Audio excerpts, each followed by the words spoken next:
Welcome to the show. This is the Orion Talk Radio Network. You are Against the Wall. I'm your host, JJ. Joined today by my good friend, Kurt Williams. Vera Take the State, the fine for you. On the line today, we have Susan Lindauer, who just put out her new book, Extreme Prejudice. And we're going to interview her today. I'm going to let Kurt do the interview. I'm going to sort of set in the background here on my own show today. I'd like to start the show by saying good morning to everybody out there at 1650 a.m. Big shot of the milliwatt. Glad to have you. All my other friends out there, dprogram.net. Join them live. Join me live at againstthewall.info. You can go to the OrionTalkRadio.com homepage. You can find my website. You can find all the other great hosts here at the Orion Talk Radio Network. You can find us on the Facebook, the FB, indeed. All right, without further ado, I'd like to introduce, first of all, my co-host, Kurt Williams. Kurt? Good morning. Good morning, everyone. Yeah, we have a really, really good show today. I'm really excited. We're talking with Susan this morning, and we're going to get into some stuff here because, as we all know, a lot of, you had this wonderful bill that's passed. And who better of a person to discuss this than one Susan Lindauer, who was the second non-Arab American detained. 5 years, I believe. So without further ado, good morning, Susan. Yeah, good morning. It's great to be on your show today. Well, thank you for taking the time out. A lot of things have transpired here in the past week, and as I mentioned, you were the second non-Arab American detained under the Patriot Act, and now it seems to be they're laying the grounds to make this common coin now for not just, like yourself, not just somebody, all Americans now. This is very scary, Susan. It is very scary. Listen, when they did this to me, one of the things that would be whispered in the background that used to aggravate me and no end was they'd whisper, "Don't worry, Judge Mukasey, this is an exception." Because Judge Mukasey was the Chief Justice of the Southern District of New York, and he was a straight arrow, real legal scholar, and he stuck hard to the Constitution. So what they kept saying to him was, "Don't worry, this is an anomaly. Susan Lindauer's case is never going to happen again. We just need to do this to her specifically." And now, ladies and gentlemen, you guys all know that it was because I had warned it. My team had advance warnings about 9/11 and the hijackings, which were a cover, in my opinion, for the demolition. I do not believe, I want to be really clear on this, and sometimes there's confusion on this point. I do not believe that the hijackings brought down the towers. I believe that we did know about the hijackings, and we assisted the hijackers because these were not jihadis. These were not religious maniacs who were devoted to Islam. Who they drank, they used prostitutes, they went to strip clubs. They were not pure people. They did not pray, and it's kind of hard to be a religious maniac if you don't pray. Okay, so this is the kind of people they were, and they needed help. So we gave them help. We gave them the technical assistance and the engineering assistance. We may have even given them the coordinates for the buildings so that they could lock on to the World Trade Center, and they would have the GPS to program it in. But I do not believe they did this by themselves. But I believe it was a cover for the demolition. Okay. But the facts were, I knew things that they didn't want anybody else to hear about. I had been covering the Iraqi embassy before the war for 8 years. I knew all the details of Saddam Hussein's tremendous efforts to cooperate with the war on terrorism, which would have been substantial for changing the whole outlook for anti-terrorism. They tried to give us financial documents that we refused to take. The financial documents would have shut down the whole pipeline, or not the whole pipeline, but a lot of it, right. And it would have identified other accounts that were being used to hide their money. Well, if you took the money, you wouldn't have to worry about future terrorist attacks, would you? Right. Then you wouldn't need a war on terrorism. You wouldn't need to take away people's civil rights. You wouldn't need to go to war over this stuff. We would have spared, the United States taxpayers so much. And they didn't want you to know about the Iraqi peace option that the CIA had negotiated that was just kick-ass for the United States. We would have gotten so much out of this. It would have been a huge peace bonanza for American corporations rebuilding Iraq. So they were hiding all this stuff from the public, and they kept telling Judge Mukasey, coming back to your question, they kept telling Judge Mukasey, this is the exception. There's not very many Susan Lindauers out there who we're going to have to shut up. So just let us do what we need to do to keep her quiet. And Judge Mukasey was like, oh, okay, we're not going to let this become a habit in America. Well, now we have 2 years after my release from prison, all of a sudden they've got Bradley Manning. And now they think they've come to the conclusion that this whole indefinite detention stuff is pretty groovy. And you can do a lot of good stuff with this indefinite detention. Think of all the things that Congress wants to hide from the American people. Think of all the fact that we hate Congress and they've only got a 9% approval rating, and you realize that the people are the greatest threat to the control of the government. But it's not that the government is good for us, it's that we are bad for them. Do you see what I'm saying? Yes, exactly. And that's what really makes this scary, because they are now, it seems to me, they are now with the level of awakening coming about, with people being able to see things for what they really are. It makes us very dangerous. Just the regular, everyday, average Joe, it makes them a target. Yeah, absolutely. Well, the one thing they don't want is peace to break out. Absolutely. There's no money in peace. That's right. And it's a tragedy, because they even in Libya, they created a war where there didn't have to be one. Gaddafi had been in power for 40 years, but he had essentially retired. I don't know if anyone even understands that. He'd really stepped down several years ago. It had been 3 or 4 years since he'd been an active leader of the country, and he'd handed off power to the tribal leaders.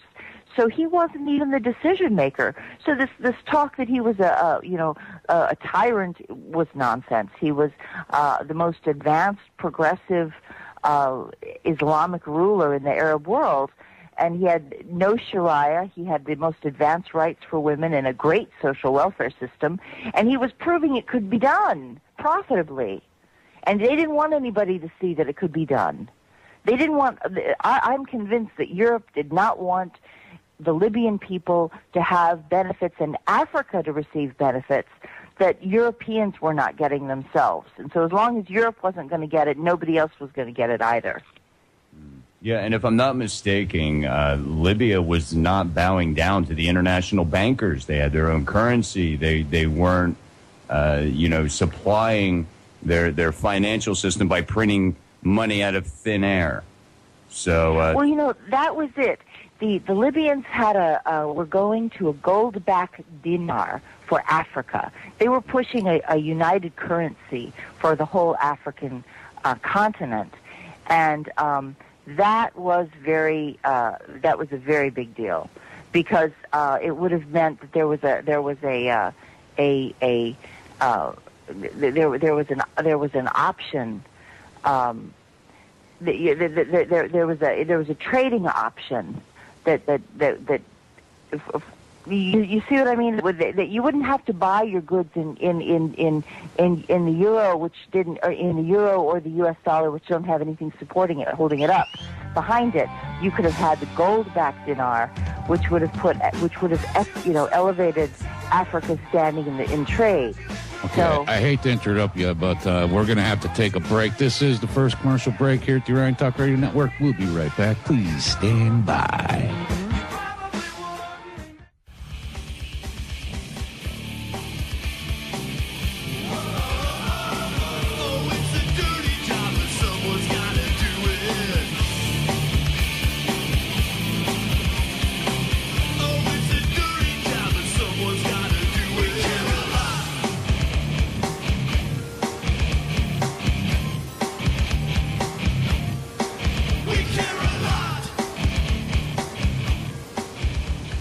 And welcome back to the show. This is the Orion Talk Radio Network, and we're live here today. I'm live with my good friend Kurt Williams and our guest today, Susan Lindauer. Kurt, you want to pick up this interview? Yeah, I did a little. First of all, I want to say Extreme Prejudice is Susan's new book. You can pick that up over at Amazon. I'm sure if you throw that in the old Google browser, you will get the link to that. I posted a link over on Tracebook. And I'm reading through it now. Got a copy in my hand, and that's where you're going to find out. As we're not going to be diving too much into the 9/11. I want to talk more about this, detention bill. Now, I mentioned yesterday. I did a little podcast yesterday, and I mentioned yesterday that actually it was brought up by my partner in Thought Crime, Donna Van Meter, who brought up that the things that this bill takes and says on paper that they can do, they've been doing for years. Now, when this first came about, I was, it bothered me, as it should any red-blooded American, I believe, anywhere. This really bothered me, and I wanted to get Susan's opinion on, because she has been detained under the Patriot Act. What is it that just regular average Joes should worry about? Because I hear a lot of people saying, "Oh, well, I don't have to worry about that. I don't do little radio shows. I don't have a blog. I don't get involved in politics and this and that. I just kind of go with the flow." What does regular old Americans, regular old average Joe, 9-to-5ers or whatever, have to worry about? What is there so much to? Well, I think that the biggest problem is that people think this only involves violent acts of terrorism, and so they think to themselves, well, only a small group of people in the world would worry about this law, and they should be worried about this law, because if you're out there plotting violent actions against the United States or against somebody else, then you belong in prison. But what they don't understand, and they are convinced, because the way the propaganda works on this bill, the media, the corporate media, and the Congress members keep telling us over and over again, "Oh no, this is anti-terrorism. So if you're anti-terrorism, you're with us. You don't have to worry." And what they don't understand is that terrorism has nothing to do with it. That's a false flag. It's terrorism as defined by them.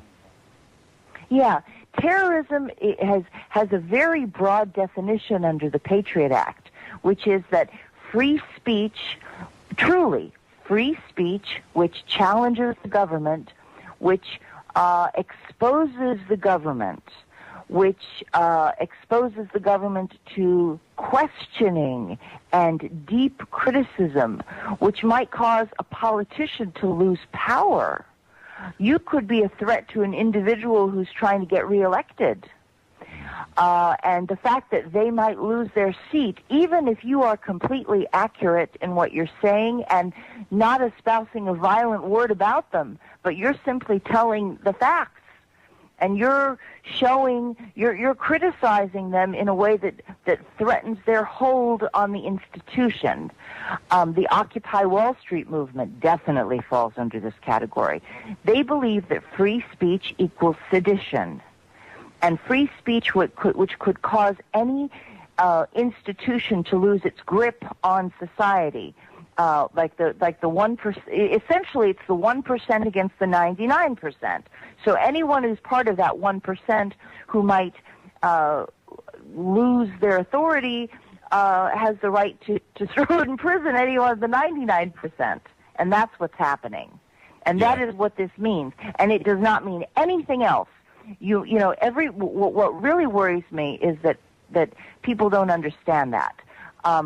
And the difference between the Patriot Act and military detention, they already have. This is what also shocks people. The government, under the Patriot Act, already has the right to detain civilians indefinitely on a military base.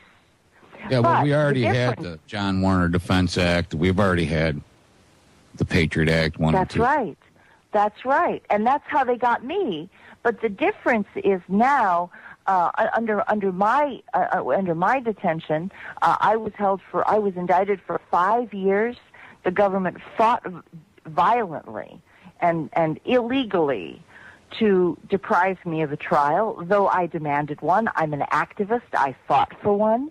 The corporate media refused to give me any time to air my story and to fight for my own cause. Amy Goodman, whom everybody loved, little Amy. I cannot stand that woman. Democracy. The only thing I ever saw on the news, Susan, was that you were prone to. They did not paint a very good, very pretty picture. Well, that's right. You know why? Because when you're denied a hearing or a trial, they can make up any story they want about you, and you Isn't have it funny, Sue? Now they don't. Now they don't even have to do that, because now with this new bill, with the new language in this new bill, they don't need due process. You actually, I mean, they held you for quite a while, but eventually due process held out or worked out for you. But now it wouldn't. If they were to pick you up and detain you today, they don't need due process. They wouldn't need to prove. First, they wouldn't need to prove they had the right to pick you up. Then they wouldn't need to give you a trial. Yes, that's absolutely correct. And it took me, under the Patriot Act, 4 years. 4 years, you guys, to get a hearing, a single morning of testimony with 2 witnesses who were superior. One of them was a former congressional chief of staff of 17 years, and another was a university professor who is a scientist who testified about my 9/11 warnings. And we proved that the basics of my story in those 2 witnesses, and it turned out that I had been telling the truth. But imagine if I'd been allowed to have a trial. Imagine if I'd had 15 witnesses instead of just 2. Imagine what we could have done then. And then you see the real fear that they had, because if I could knock out that much in 2 witnesses in an hour, if you gave me a week with a subpoena power, man, we'd crucify these guys. Well, the problem is, and that's what they were afraid of. If you could prove that that there was already a buzz about an attack months and months before the actual attack, that would throw the whole official story into the water. Of same thing with Pearl Harbor, the surprise attack. Well, it's not a surprise if you know about it. And that's right. According to everything that I've read, this is my opinion, is those attacks could have never. Well, they just plain and simple, they were stopped, at many different junctures before it actually happened, and without official help, without official nudges and doors opened, there's no way it would have ever happened. So, yes, an attack was planned, but like you said. I'm only jumping in because the break comes up in less than a minute here. The only reason that I mention this is because a false flag or the Hegelian, the problem, reaction, solution doesn't always necessarily mean we, create the attack, but also either facilitate or take advantage of And, you know, we know of the passport program in Saudi Arabia, all these different, State Department and other official programs. We knew exactly what was happening. Exactly. We'll be right back after this break with our guest, Susan Lindauer, and my co-host for the month, Kurt Williams, here to take the state to find for you.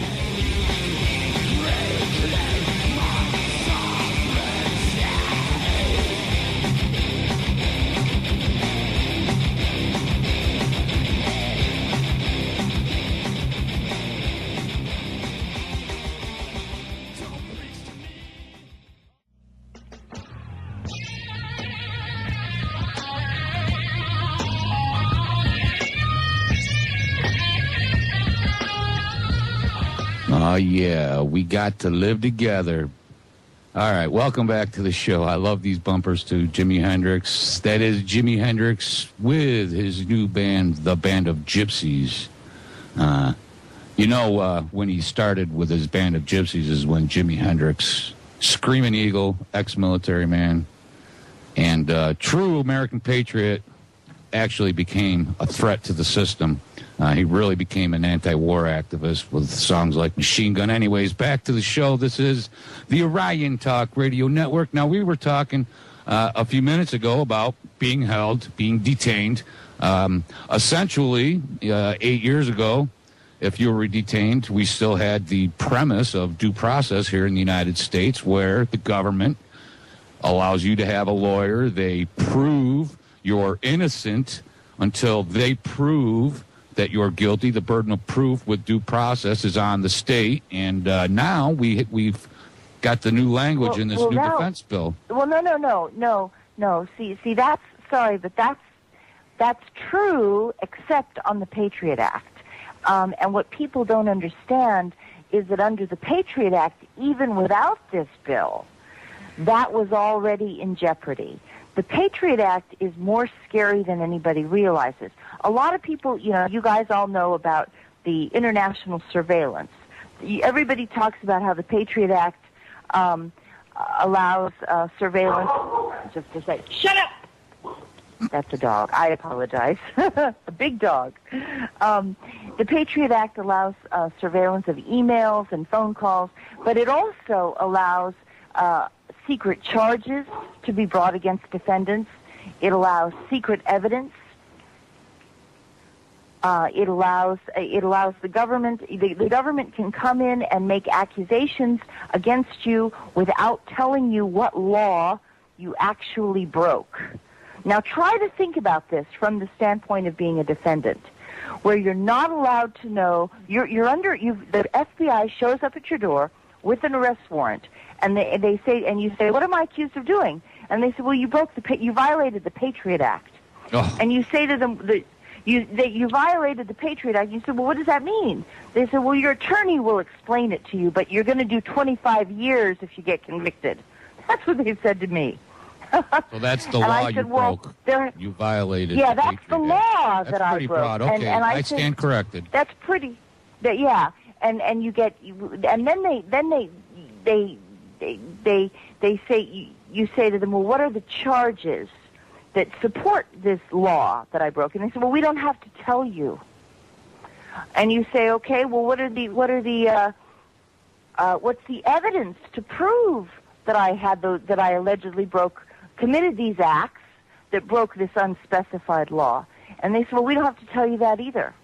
The government is not required to show any evidence that you participated in the activities that allegedly violated the unspecified law. They are not required to give you a date. They're not required to tell you what state, whether the event occurred in New York or Maryland, in my case. They're not required, or Virginia. They're not or D.C. They're not required to tell you who has accused you of the crimes. So you have secret grand jury testimony. And now think of this: under the Constitution, they are required to allow you to face your accusers. And even more than that, they're required to tell you who your accusers are. You're supposed to know this person has named you. This individual has named you. Andy Card, Colin Powell. They named you, and this is what they said about you. And now you know what they said about you. What is your answer to what they said about you? What is your answer to the accusations? They're not required to tell you that anymore. Okay, well then and you're absolutely right. And this goes back to my original contention with this new language. It's all smoke and mirrors, and the president can veto this, and everybody will say hooray. But they essentially have had all along the same power to hold you. Exactly. And you're right. In this country, you have the right to face your accusers. You have the right to file for discovery. In order to build your defense, you get to see the evidence against you, because the burden of proof is supposed to be upon the state. Well, with the Patriot Act, it isn't. Now, the Patriot Act, they don't even really need proof, and we're just glad they had to let you go. And they already have the right to indefinite detention, and what they did to me is very scary. And here's where I want to draw the line. I want to show people the difference between the Patriot Act and the new law, because there is a difference. Under the Patriot Act, there is still a civilian judge, and a civilian judge who is you do have an attorney, because under the civilian court system you must have a judge and you must have an attorney, even if you're not allowed to have a trial, and you're not allowed to have a hearing. You still have somebody who you can go to and make petitions to fight for release. Right. And to make arguments as to why they should release you. And so I had, in my case, Chief Justice Michael Mukasey, who, by the way, was also hearing Larry Silverstein's insurance claims on 9/11. So we had me and my attorneys going to Judge Mukasey saying, Susan Lindauer gave advance warning about 9/11, and maybe Larry Silverstein's claim is not as good as you think. Uh-oh. I'm a threat to the money. Boy, now I'm a real threat. You thought I was a threat when I was going to tell the 9/11 Commission. When Larry Silverstein wasn't going to get his money, that became an even double threat. Okay, so they're refusing to give me a trial. They're refusing to give me a hearing. They lock me up. They order me to come to court. And they say, just show up in court that day. I've been on bail for like 18 months, and with no hearings at all, no meetings, nothing going on, never appearing in court. And one day I'm just ordered to show up in court, and they say, hi, we've decided what we're going to do with you. We're going to send you to prison without a plea bargain. We've just decided. And originally they were supposed to hold me only for 4 months, but once I got into the prison, they arranged it to be a psychiatric evaluation. I was just going to say, you just go through a series of evaluations after that, each one requesting longer. Yeah. Do you think the reason they had to let you go, Sue, is they felt they'd done enough damage to your reputation? They had done so much damage to my reputation. No, I understand. They might as well have just killed me. They painted me as a religious maniac, which was astonishing because I do believe in God. I really do. I definitely do. And unapologetically I do. But I am not a religious maniac who goes around preaching on street corners.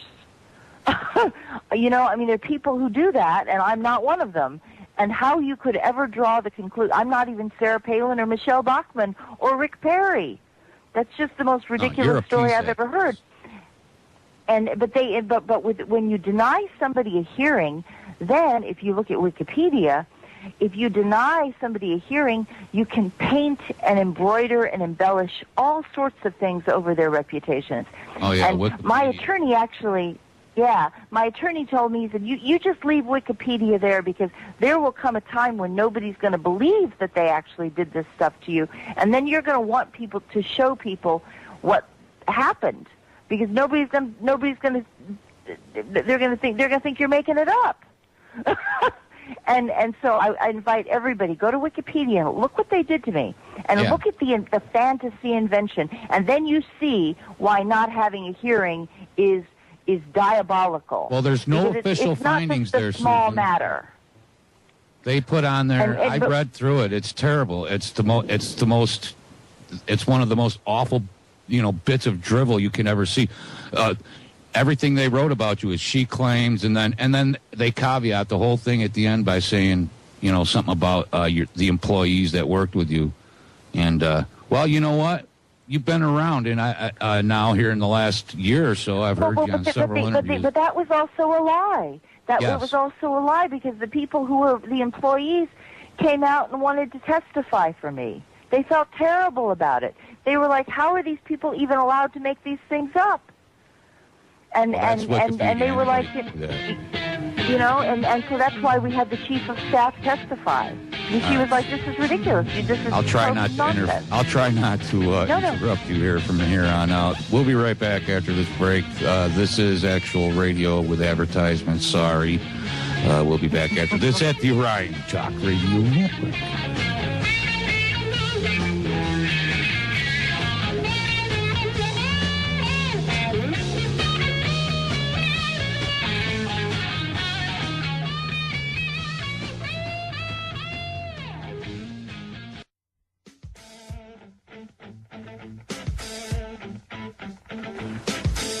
Okay, welcome back to the show. The cat's out of the bag. We are live. This is the Orion Talk Radio Network. You're against the wall. I'm your host, JJ. I am joined, obviously, by my good friend, Kurt Williams of Irritate State. Define for You will soon be one of the newest hosts here at the Orion Talk Radio Network, and we're interviewing Miss Susan Lindauer. And very intriguing interview, if I do say so myself, Susan. Indeed. Thank you very much. Well, I tell you something. People really need to understand the Patriot Act, because, like we've been talking about, my own father, before my arrest, he came to visit me, and we were having a big fight about the Patriot Act. And he said, listen, it only applies to foreigners. It doesn't apply to real Americans. And anybody who wants to come over and make trouble in my country, well, we should arrest them. He's a conservative Republican, and true, but they still deserve due process. Yeah, absolutely. And I said, but you can't just throw people in prison on secret charges and secret evidence. And he said, oh, but they're not Americans, so what does it matter? And I said, Dad, a law that's on the books affects all people. All Americans are at risk under this law. And sure enough, within 3 months, maybe 60 days later, his own daughter was under arrest. And I want to be clear on this, I had dedicated my career and my passion and my activism to opposing violence. There's no way that any action that I ever committed at any time in my life could be construed as a violent action. I am the antithesis of that. I oppose all violence, whether it's violence by the United States or violence by others, and that's why I was so effective in dealing with the Arabs in the first place, because they saw my consistency, and they realized that, that I oppose violence in all directions, and so I was not a hypocrite. No offense, but I mean, that's how they regard us. They regard the United States as hypocrites trying to stop their violence, but we want to commit violence of our own. And I could get past that. And it wasn't like I was an arms dealer, which is a lot of assets are arms dealers and drug cartels, who are buying off their own industry and protecting their own profits. An arms dealer will want to protect a major purchase that's being made by some government that's in the throes of revolution or rebellion, and so they'll say, hey, look, we just shipped 100,000 small weapons, AK-47s to, the rebels in the Congo, kind of thing. And then the CIA can track what action is coming in the Congo, because now they know they've got 100,000 weapons because the arms dealer just told them. Okay, I am so different than that. I oppose the weapons. Well, I respect the Second Amendment, everybody. Please don't get on me. But I oppose war, and I oppose violence in the world. And so I'm consistent. And I was the second, I'm emphasizing this because I was the second non-Arab American ever indicted on the Patriot Act. And even though I have spent my whole career against violence, I was essentially treated as an enemy non-combatant. Okay? Like I was over there trying to destroy the war because I believe in peace.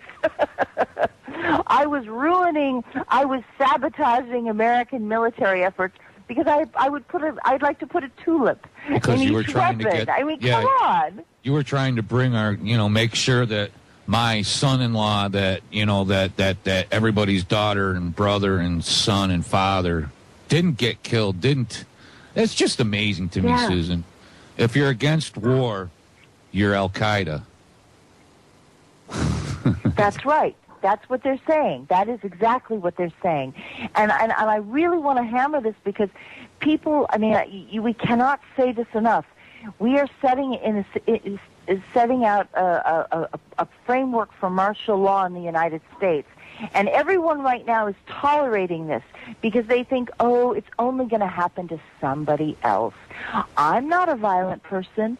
I'm not a terrorist. Oh, it's really a shame that they're doing this to those terrorists, but they're not. Terrorism is sedition, free speech, which threatens the status quo. Occupy Wall Street leaders could end up on a Texas military base without a trial and without a hearing. And the difference between the Patriot Act and this new bill is that at least under the Patriot Act, there's a judge who's assigned to you, who you can go bother to get out. And under this new bill, it's a military commission, and you don't get to say a word. You don't get to testify in your defense. You don't get to, the military does not respond to anybody, anywhere. Yeah, Now I want you to think about this. My uncle, who is both a family member and an attorney, was working on my case because he was trying to help get me out of there because my public defender had fallen down and was totally helpless. He was like we call him public he was paralyzed. He was incompetent. He was paralyzed by the case. And my uncle drove, because he likes to drive, I guess he likes to drive, 700 miles in each direction, because he said he could think better when he's on the road. He just, his brain work, it just kind of liberates his brain, so he thinks on the road.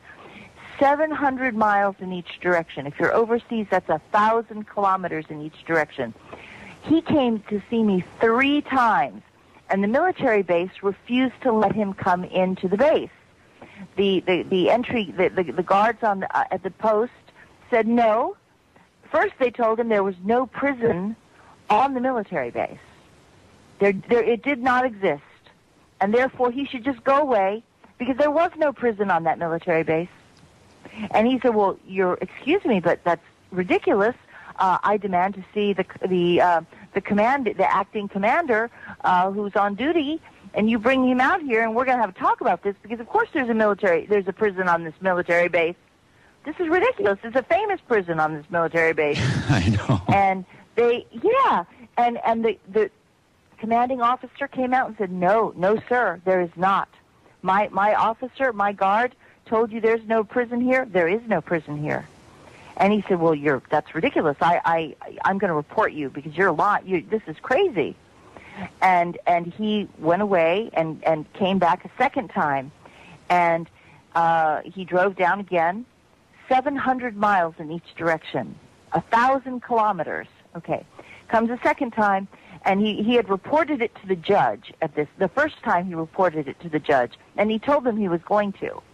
And he came back the second time. They said, sure, I guess there is a prison here, but it doesn't have visiting hours on the weekend, so you cannot come onto our military base.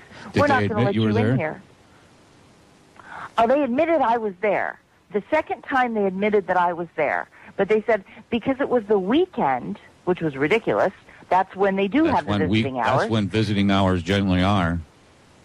That's right. And what was crazy was that all around him, other families were coming onto the military base for visiting hours at the prison.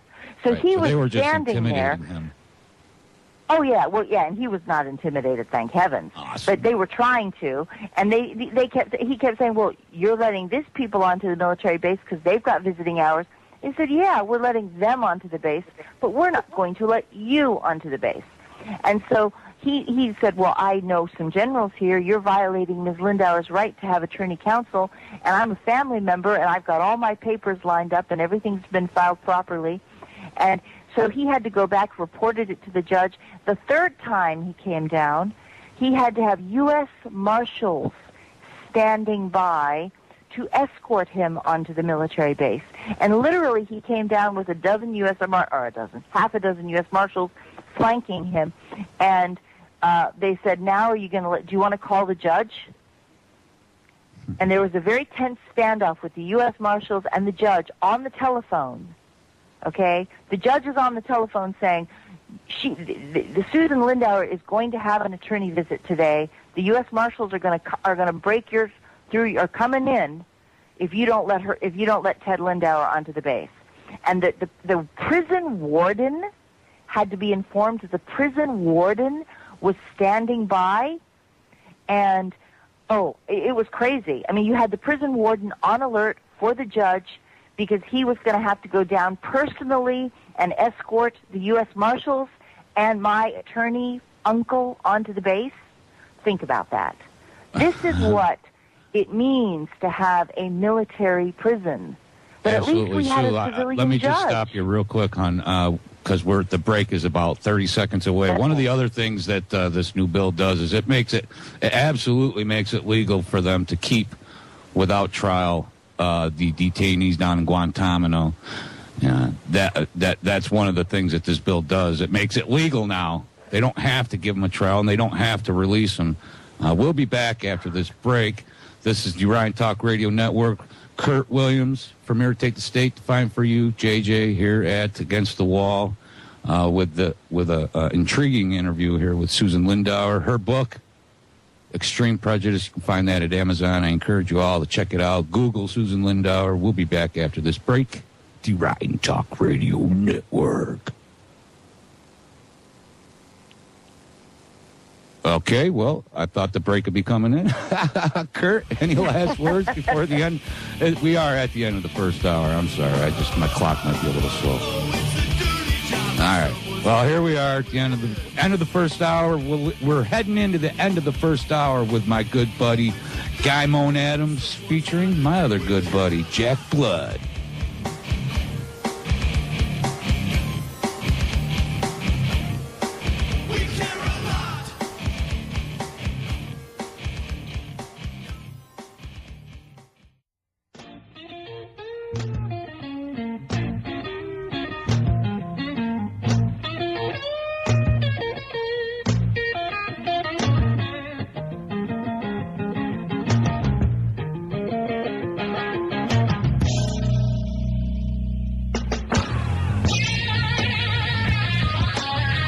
Oh, yeah. Welcome back to Hour 2 of Against the Wall. I'm your host, JJ, my co-host, Kurt Williams, and our special guest today, Susan Lindauer, who just put out her new book.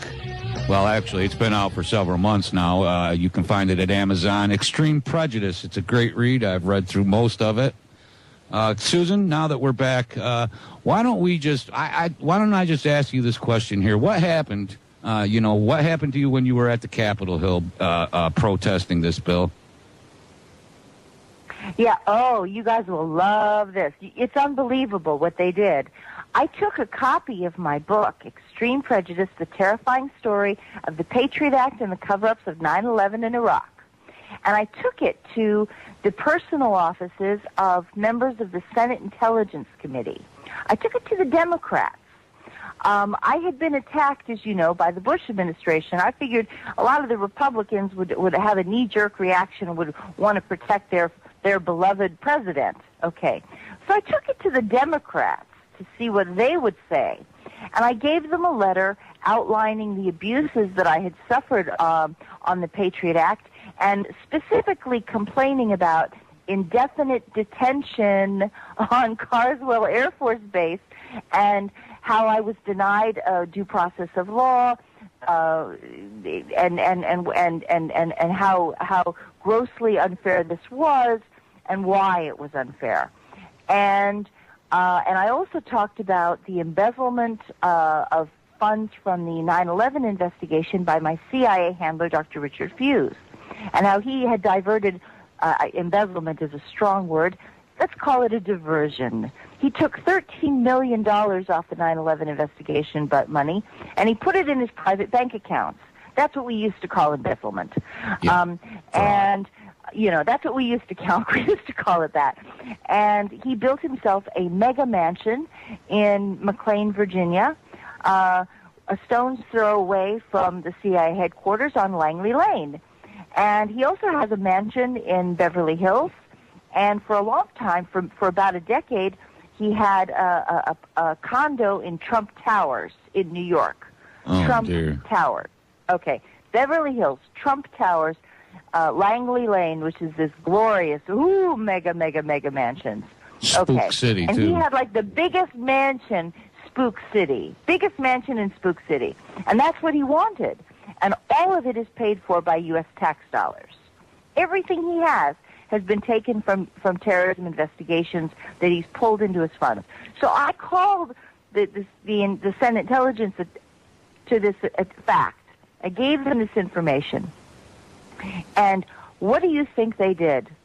I gave them a book and I gave them a letter. There was no protest.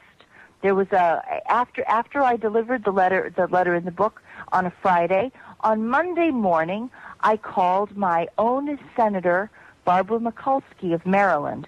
I called her chief of staff and I said, hi there, wanted to have a friendly call to you and ask you to please look for this in your office. I want to bring this to your attention because I'm your constituent and this is what I went through and you need to know this stuff.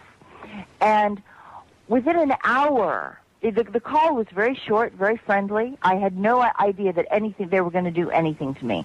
Within an hour, I get a phone call from Capitol Hill Police telling me that I had better stop going to the Senate Intelligence Committee complaining about the abuse I suffered as an asset and complaining that my CIA handler had stolen all that money.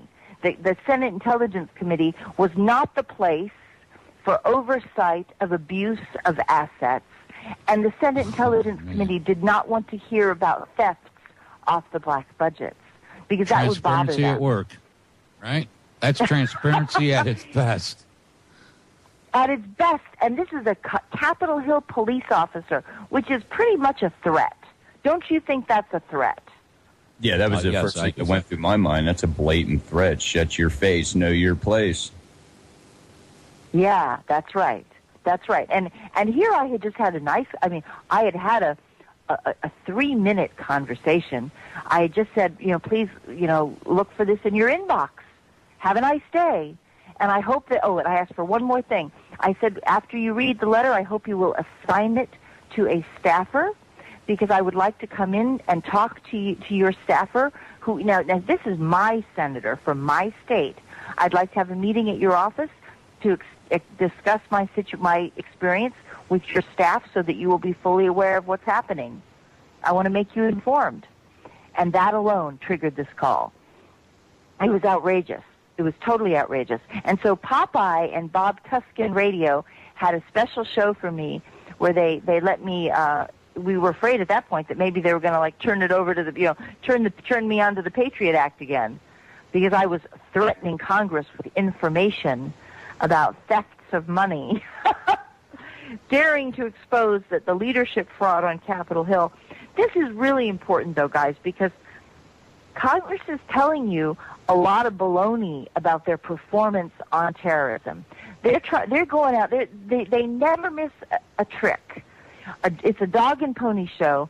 It is a spectacle. It's a media circus. And every chance they get to go out and tell you how great they are and how they're so devoted, their outstanding leadership performance on anti-terrorism, wow, aren't they so wonderful? Well, in fact, as someone who has done the work of anti-terrorism myself, I will tell you, Congress does nothing. Congress contributes nothing to anti-terrorism. They're not giving anything. They're not participating at any level. The only thing they do is watch the money, and they're supposed to do oversight. and they appropriate funds, and they're supposed to watch the funds, and they're supposed to be responsible for the funds, and they're supposed to keep track of what the different, big areas are, on policy, and they're not even capable of doing that. Well, that'd be too much work. Their performance is so poor quality. Members of Congress are failing badly. They're just not doing anything, but they're telling you, they go on and the corporate media just loves those. Well, they're making millions of dollars. Yeah. Sorry, I didn't mean to hijack you there, but yeah, they are doing something. No. They're stealing money. To me, that's just massive fraud. They do no work. They contribute nothing to society or to the actual security. In fact, they hinder security here. Anyone that's read anything by Ron Paul or even understands remotely the idea of blowback understands that it's crazy. Our foreign policy, everything about our foreign policy, about our military, it creates dissension all over the world. And we all know Popeye and I have both exposed the fact that there actually is no group. If you were a Muslim, radical Muslim, there is no group called Al-Qaeda that you can go join. So that's just a fantasy. That's right. That's exactly right. That's right. Popeye's wonderful. Popeye's a great guy. Yeah, and that Popeye's is exactly true. And he really and they and I'll tell you something. Internet radio is. People always wonder, how did I come out from behind this curtain, the intelligence curtain? How did we finally beat them? And it was because of internet radio, and that is not a joke. That's not just platitudes. There was a corporate media blackout on my story, and there was a script that they were reading from, and it was all propaganda. The corporate media is pimping propaganda for the White House, and they would not deviate from it. We had witnesses tried to speak with the corporate media. Amy Goodman of Democracy Now!, when I was locked up in prison, my beloved companion, J.B. Fields, had gone to Amy Goodman and said, please cover Susan's story. We'll have, you can talk to the witnesses who are ready to confirm that she did warn about 9/11. And Amy Goodman knew this. And she was a U.S. intelligence asset covering Iraq before the war. And we can prove this to you. You're welcome to interview her witnesses. They want to help Susan. They're ready to confirm this. Even if the government refuses to give her a trial, you could help us so much if you would just speak up. And Amy Goodman, dear little Amy, if you're listening, she said, oh, well, maybe it's for the best. She said, that I wasn't going to have a trial or a hearing. Maybe it's for the best. Amy Goodman, Democracy Now! Said this. Yes. Well, we're gonna leave the listeners with that to ponder on for just a moment. We'll be right back here with Susan Lindauer. This is Against the Wall with JJ and Kurt Williams.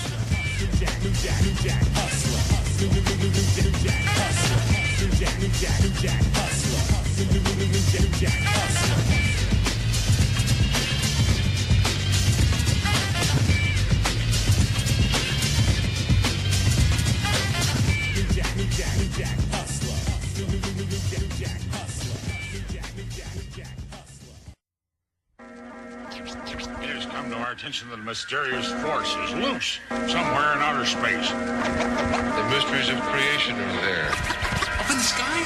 Up in the sky. The moon and the planets are there, and new hopes for knowledge and peace are there.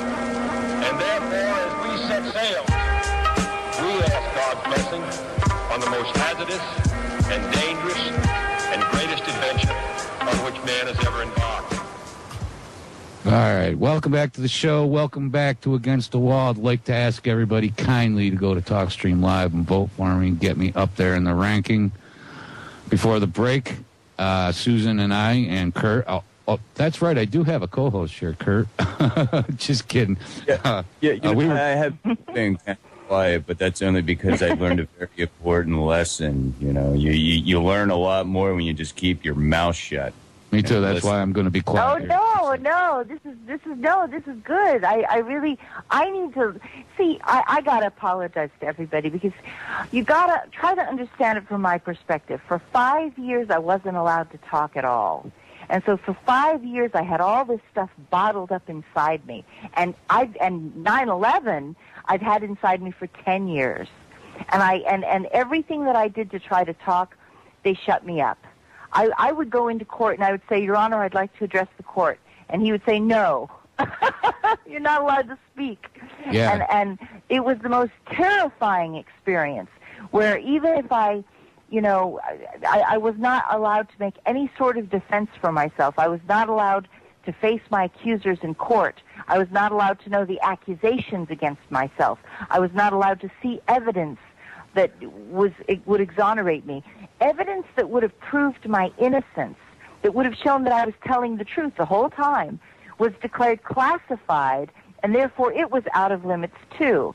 And it was on that basis that they tried to forcibly drug me to cure me of knowing the true facts about Iraq and 9/11. And it was the most frightening thing. And in the middle of all this, we have Amy Goodman, and where was the corporate media? And there are two things I want to tell you.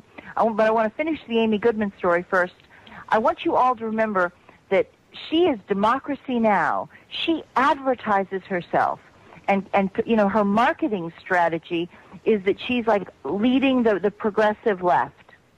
She's questioning the government. She's out there defending freedom of this country, and she's it's like kind of self-glorification, right? Okay. Yeah, I don't. Well, really in listen. reality, in reality is very different. She is a marketing queen, but she does not deliver on what she says. My beloved companion, J.B. Fields, who died 2 days after the court granted our request for a hearing, he never even got to lived to see the hearing because he died of cancer. But he fought while I was in prison. He fought for my right to a trial. He fought for my right just to have a hearing. And he had gone to Amy Goodman on my behalf while I was locked up in prison. And it was, I spoke to him on the phone, and it was the only time he ever broke down and cried. He was an old military guy, and he was real tough, sweet guy. I mean, really, really loyal and devoted and passionate about freedom. And so he'd gone to Amy Goodman, and he'd offered to have her talk to our witnesses, and he said, you don't have to take Susan's word for anything. We don't want you to take Susan's word for it. We want you to, to hear what they have to say is happening, and we'll prove it to you. And we were like, okay, we can meet the standard of evidence. We know what has to be done. We've got great witnesses. And Amy Goodman, of course, has been really hard against the 9/11 story. And she just refuses to cover the 9/11 story. And so my witnesses were going to tell her that 9/11 was an inside job. We were going to prove it to her because we were going to show that we knew about 9/11. And so she was like, well, that would be a real bummer. Then I couldn't lie anymore to the people. I couldn't ignore this story anymore. I couldn't keep feeding the propaganda machine that's been going on about 9/11. Yeah, the war on terror. The war on terror. And she's Democracy Now!, progressive left. Hello? I can just imagine how you guys felt, Sue. You probably, I imagine just getting in touch with her, you both felt like you were, like, finally. I can just imagine when the wind was let out of your sails. I'm so sorry. God rest his soul. Oh, it was terrible. I was locked up in prison without a hearing, and you got to think about if you're a journalist hearing my story. Wow. This woman was the chief asset covering the Iraqi embassy before the war. Her cousin is the chief of staff to George Bush. And now she's locked up because she gave her cousin information about the Iraqi war that the American government is trying to suppress. And she tried to tell her cousin about 9/11 and in August of 2001. And the government is suppressing that. Gee, do you think that's a news story? Do you think that's worthy of telling the American people? Amy Goodman said no. And here they are. They're locking her up in prison on a military base, Carswell Air Force Base, and they're refusing to give her a hearing, and that's what we went to Amy Goodman for. We said, we'll prove it to you, and all we ask is that, we want Susan to have a hearing, and we want to bring it to the attention of the public that they're refusing to give her even a hearing. They've locked her up. They're trying to detain her up to 10 years, detain me. I speak of myself in the third person sometimes because of this case. They were trying to detain me for 10 years without a trial or a hearing or a guilty plea. And if they did it tomorrow, they'd be able to. Yeah. Amy Goodman said, oh, well, maybe it's for the best. And Jay broke down in tears, sobbing. And here I'm looking at 10 years in prison with no hearing. And Amy Goodman is like, oh, well, maybe it's for the best. I hate that woman. I hate her. Absolutely. And it was because of the Internet radio that we got out, because the Internet radio was like, what's going on with this Susan Lindauer case? We want to hear it. We want to know what's going on. And we may hate, some of you may have hated me, and some of you may have believed the government. But you at least had the curiosity to come and ask the questions. And some of your listening audience, may have hated me, may have despised me. That's okay. At least your listening audience was going to hear about this. And so Jay went on all the Internet radio and did, all kinds of shows on Oracle and I think Republic and Orion and Liberty News and all of you guys.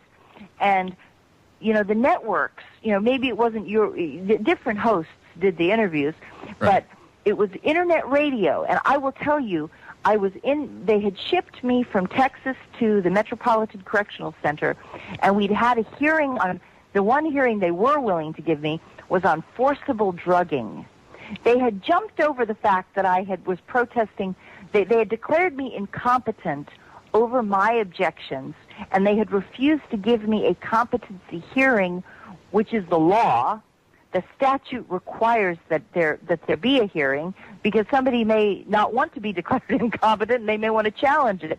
And the law, I've read the law at the prison law library. I read the law, and the law is very clear that you have the right to present witnesses and evidence to challenge the psychiatric reports.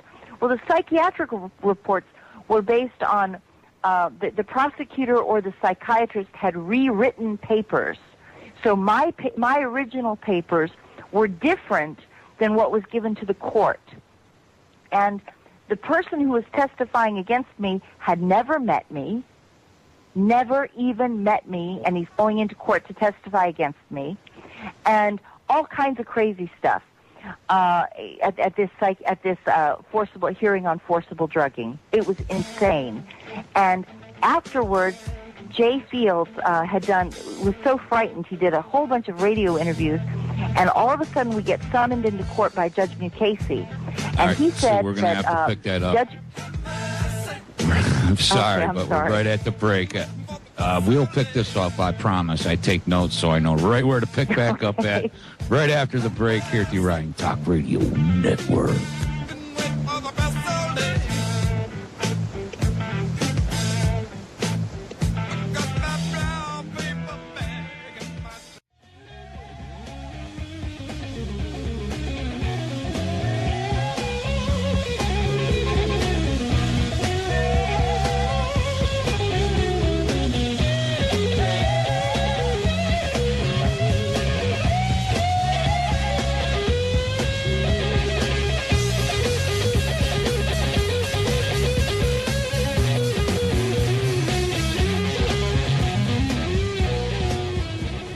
Welcome back to the show.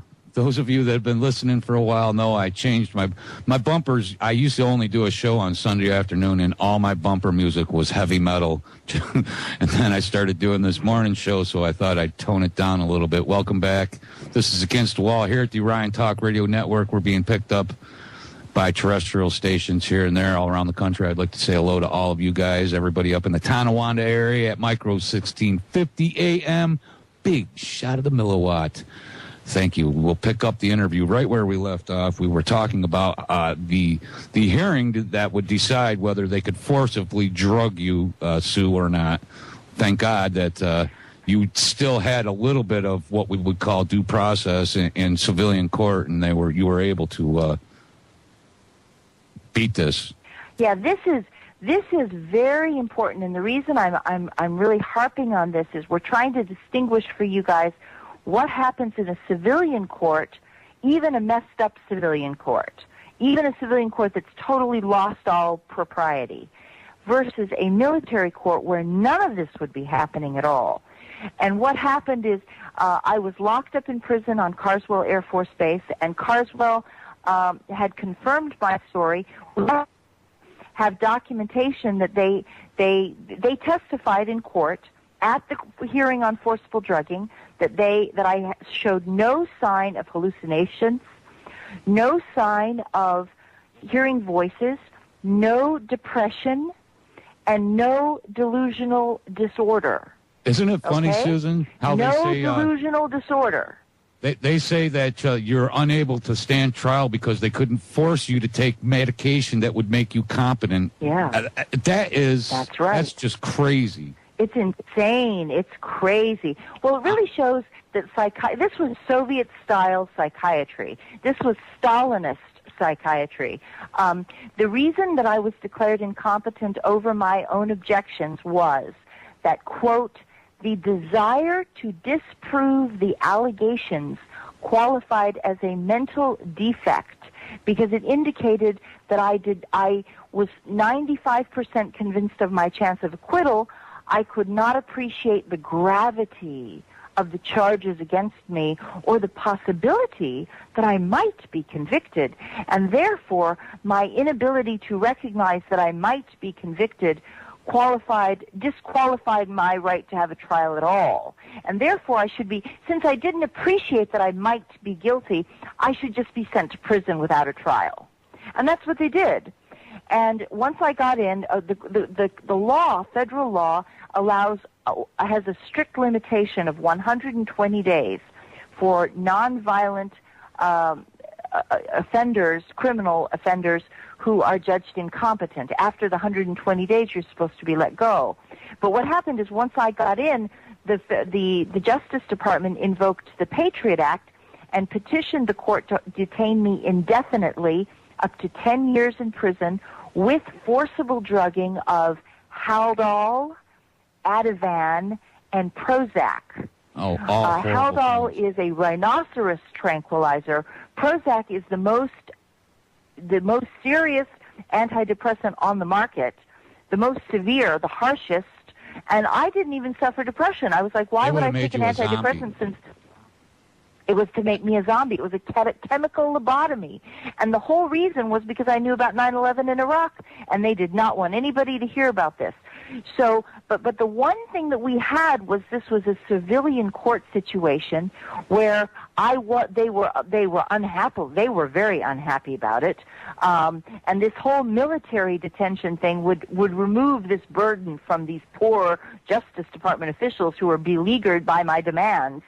But they were forced to they refused to give me a competency hearing or any sort of pretrial evidentiary hearing to test if just maybe I was telling the truth. But they had me locked up. They wanted to detain me indefinitely.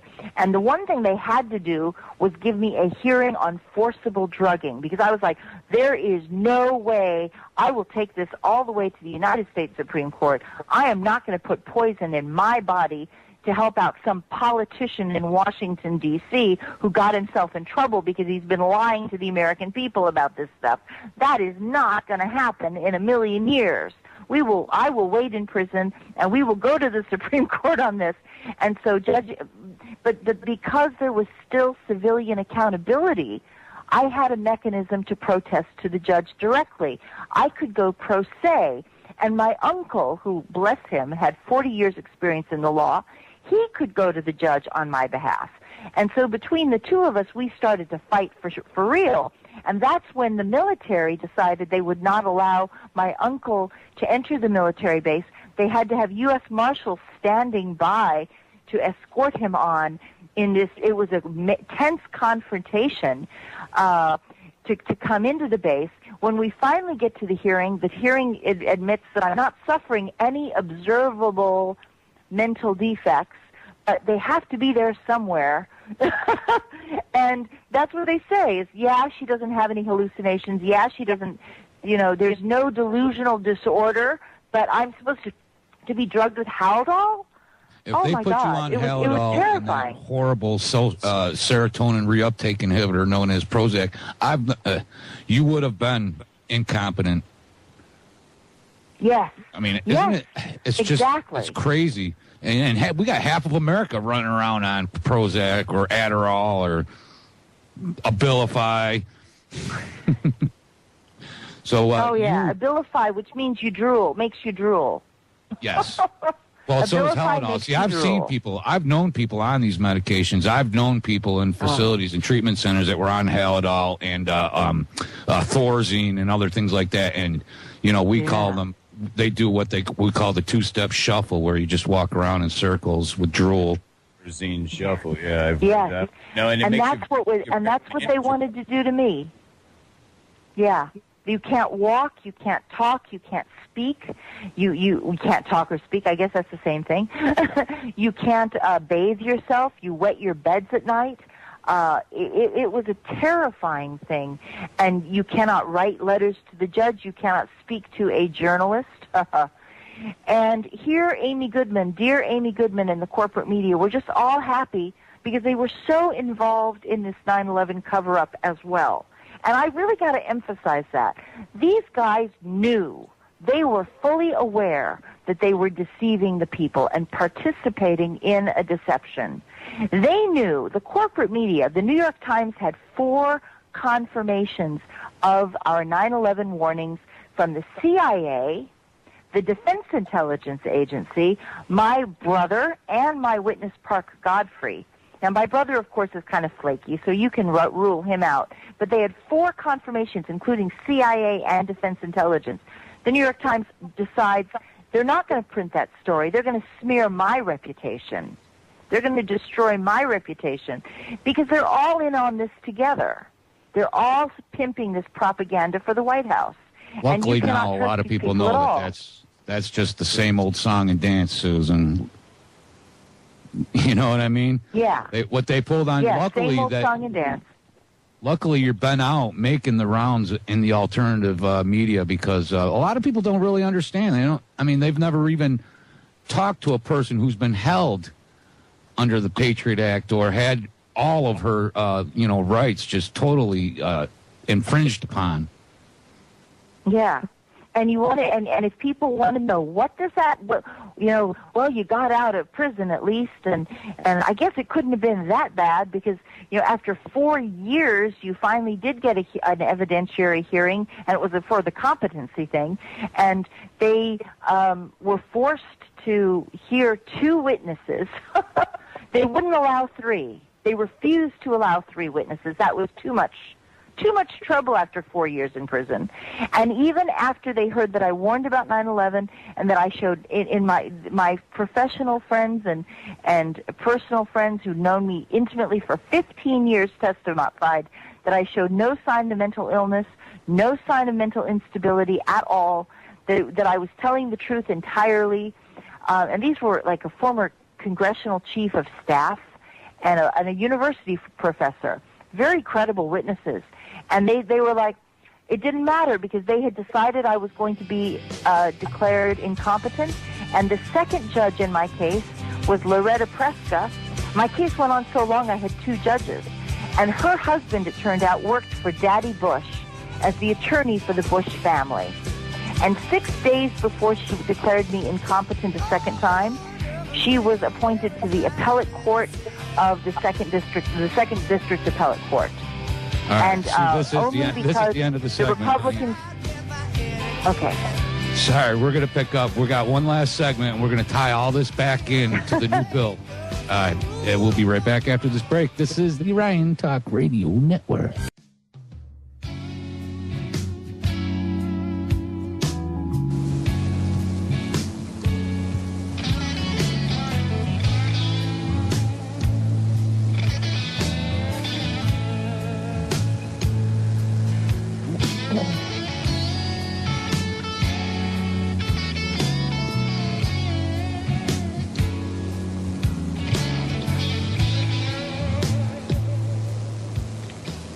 Yeah, welcome back. This is the Orion Talk Radio Network. I am JJ. All right. I'm a clown, guys. I'm sorry. So, well, listen, this is how I want to finish the segment, if you guys don't mind, because it is so important. It's probably the reason you wanted to come on. Oh, now I'm getting this feedback. All right. If the current legislation and this current bill were in place when you had first been arrested or when you had first been picked up, you would not have had any of these civilian hearings.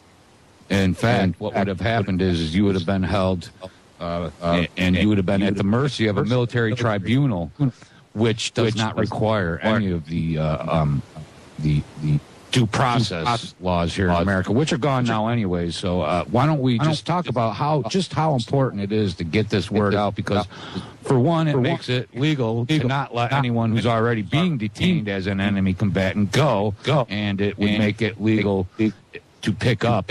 And it also, another thing that people are not realizing, this also makes it legal for because we know, because of the economy, that cops are going to be fired, that they're letting go, our law enforcement, and they're going to use that for an excuse to use military on the streets here in America. And if you're picked up, you don't get due process, Sue.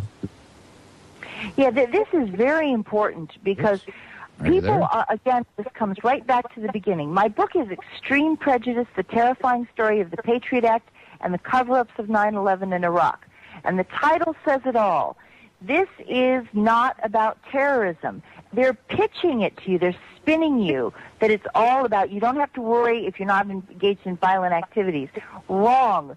This is about Americans who are challenging the government, who are challenging institutions of our society, and free speech and peaceful speech. Nonviolent speech is covered as well. And when you have the military pick people up, you are not entitled to bail. You are not entitled to know the charges against you. They're not required to show you any evidence. They are not required to take you in front of a judge.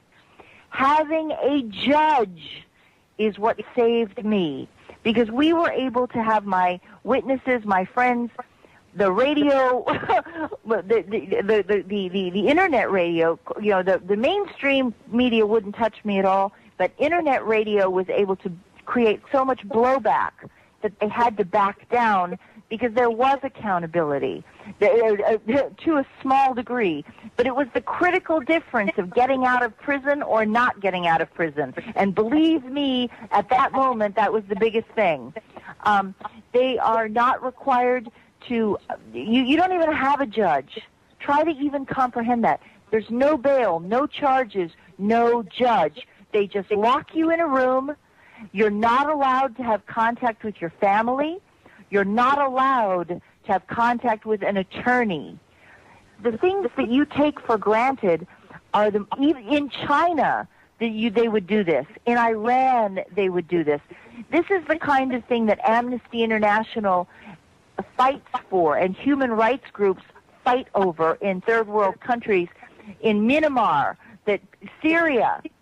Right. They fight over whether or not activists who are detained should have the right to go in front of a judge and hear the charges that are against them, and whether they should have access to an attorney. And in this military tribunal system, you don't get either of those things. Think of it this way: no bail, no charges, no attorney, no judge. It is the most terrifying thing. You are not angry enough. And it's not for terrorists. It's for us. It's for Occupy Wall Street. If you were in that movement, you would be charged. It's for the anti-war movement if you're participating in those demonstrations. It's for the anti-tyranny.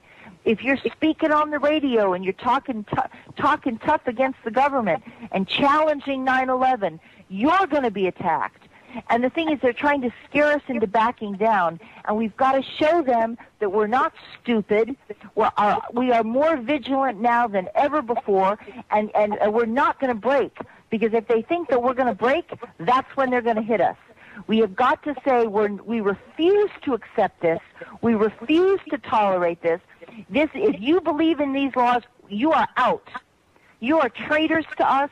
This is treason to America. This is against the values of our precious Constitution. And I'll tell you, you don't know how great the Bill of Rights is and how brilliant the Founding Fathers were until they take your rights. And then you see how amazing that Bill of Rights really is. And you cannot, that is a sacred document in my heart. And that is just, you don't ever mess with my Constitution. Anybody who's going to mess with the Constitution, we need to throw them out in 2012. Democrat, Republican, get out. Amen.